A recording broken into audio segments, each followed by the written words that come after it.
அண்ணாமலையை விடவே கூடாது அப்படிங்கிறது தான் மோடி அமித்ஷாவுடைய திட்டம். ஆனாலும் அண்ணாமலையை காம்ப்ரமைஸ் பண்ண முடியல. என்ன காரணம் அப்படின்னா, நிறைய வித்தியாசங்கள் இருந்திருக்கு.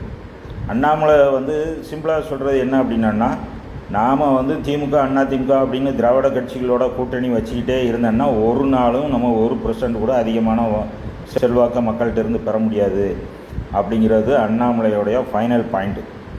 ஆனால் அதை பிஜேபி, அதாவது அமித்ஷா, மோடி, அப்புறம் இந்த தமிழகத்தில் இருக்கிற மற்ற கட்சிக்காரங்களுடைய பேச்சை கேட்டு அண்ணாமலையோடைய கருத்தை உள்வாங்கிறதுக்கு அவங்க அந்த எண்ணம் வரல. அந்த திமுக அண்ணா திமுகவோட கூட்டணி சேர்ந்து ஏதோ 1-2 வாங்கினா போதும் அப்படிங்கிற ரேஞ்சில் இருக்கிறதுனால இனிமே அண்ணாமலையை கன்வின்ஸ் பண்ண முடியாது அப்படின்னு ஒன்று. ஒரு வேளைக்கு உங்களுக்கு முழு அதிகாரம் 100% அதிகாரம் தர்றேன் அப்படின்னு பிஜேபி சொன்னாலும் கூட இந்த மனநிலையில் இருக்கிற தமிழக பிஜேபியில் இருக்கிற சொச்சம் பேரை வச்சுக்கிட்டு நிறை செலுத்த முடியாது அப்படின்னு அண்ணாமலைக்கு நல்லா தெரிஞ்சு போச்சு. அதனால் மோடியும் அமித்ஷாவும் அண்ணாமலை இனிமே நம்ம அவரை கம்பல் பண்ண வேண்டாம் அப்படின்னு சொல்லிட்டார். அதுக்கு காரணம் என்னென்னா, அவர் எடுத்து வச்ச பாயிண்ட்டுகள் என்ன காரணத்தினால பிஜேபி இங்கே சைன் ஆக மாட்டேங்கி. இப்போ நார்த்துலலாம் பார்த்தோன்னா அந்த இஸ்லாமியர்கள் ஆட்சி, அதில் இந்துக்கள் சிரமப்பட்ட இதெல்லாம் இங்கே தமிழ்நாட்டில் கிடையாது. அப்படிங்கும்போது இங்கே இந்துக்களாக இருந்தாலும் கூட இந்து வெறியர்களாக இல்லை. அதே மாதிரி முஸ்லீம்களை எதிரியாக நினைக்கக்கூடிய சில, அதாவது முக்கியமான காரணங்கள் இங்கே மேலோட்டமாக இல்லை அப்படிங்கிறதெல்லாம் அவங்க புரிஞ்சுக்கிட்டாங்க. அதனால் அண்ணாமலையை விட்டுட்டாங்க.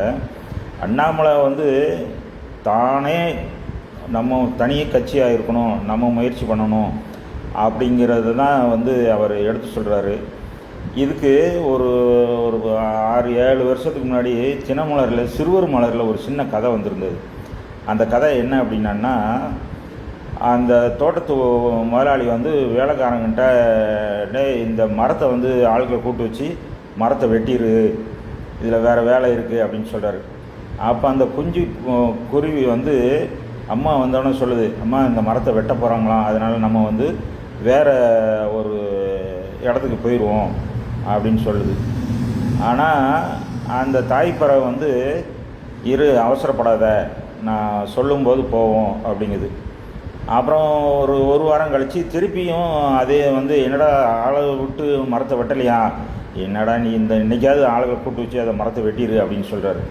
அப்பவும் அந்த குஞ்சு பறவை தாய்கிட்ட சொல்லுது, அம்மா இன்றைக்கி கூட அந்த முதலாளி மரத்தை வெட்டணும் அப்படிங்கிறதுல தீவிரமாக இருக்கிறாரு அப்படின்னு அவர் சொல்கிறப்ப, கொஞ்சம் பொறு, நான் உனக்கு எப்போ கிளம்பணும்னு நான் சொல்கிறேன் அப்படின்னு. அதேமாதிரி ஒரு 2 நாள் கழித்து அந்த ஓனர் வெக்ஸ் ஆகிட்டார்.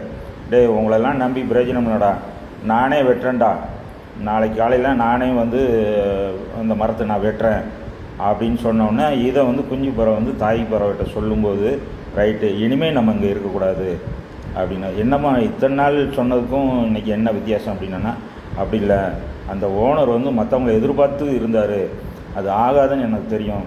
இப்போ அந்த ஓனர் தன்னையே தன்னால் தான் முடியும் அப்படின்னு தன் மீது நம்பிக்கை வச்சுட்டு அவர் களத்தில் இறங்கிட்டார். அதனால் இனிமேல் அவர் மரத்தை வெட்டிடுவார், நம்ம இந்த மரத்துலேருந்து நம்ம வேறு இடத்துக்கு போயிடுவோம் அப்படின்னு சொல்லி அது அந்த தாய்ப்பறவையும் குஞ்சு பறவையும் அங்கேருந்து இடத்த காலி பண்ணிடுச்சு. இது ஒரு குழந்தைகளுக்காக தினமலர், சிறுவர் மலரில் வந்த கதை. இதே நிலைமை தான் அண்ணாமலை சொல்கிறார். நம்ம இறங்காத பட்சத்தில் உடையான் இல்லைன்னா ஒரு ஜான் கம்மி அப்படிங்கிறது கிராமத்தில் சொல்லுவாங்க. அதனால் அண்ணாமலையை எடுக்கிற ஸ்டெப்பை 2024 பிஜேபி எடுத்திருந்தோன்னா இன்றைக்கி நிலவரம் நிச்சயமாக வேறு மாதிரி இருந்திருக்கும். போனது போயிடுச்சு. இனிமேல் பிஜேபியை நமக்கு எதிரி இல்லை. அதே நேரத்தில் நம்மளுடைய எப்போவுமே உண்டான எதிரிகள் அந்த திராவிட கழகங்கள் தான். அதுக்கு நடுவில் இப்போ புதுசாக முளைச்சிருக்கிற விஜய், அதுவும் நமக்கு எதிரி தான். திமுகவுக்கும் அண்ணா திமுகவுக்கும் போட்டி அப்படின்னு சொல்கிறாங்க இல்லையா, போட்டியெலாம் கிடையாது, ரெண்டுமே ஒன்று தான்.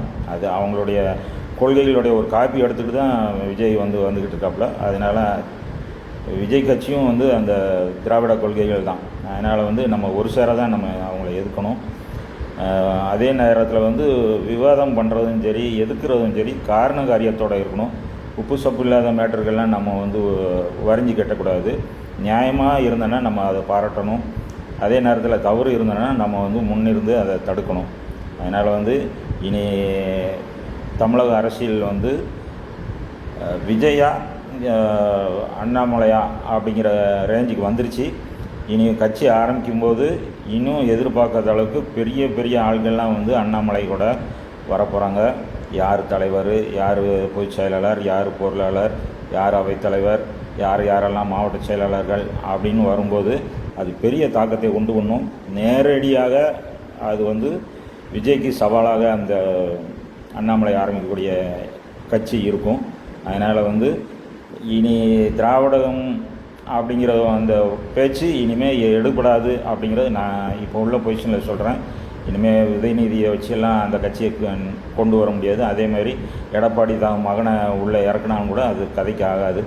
இனிமேல் வந்து அண்ணாமலைக்கும் விஜய்க்கும் தான். இதை வந்து அண்ணாமலை புரிஞ்சுக்கிட்டு தான் அவர் இறங்குறாரு.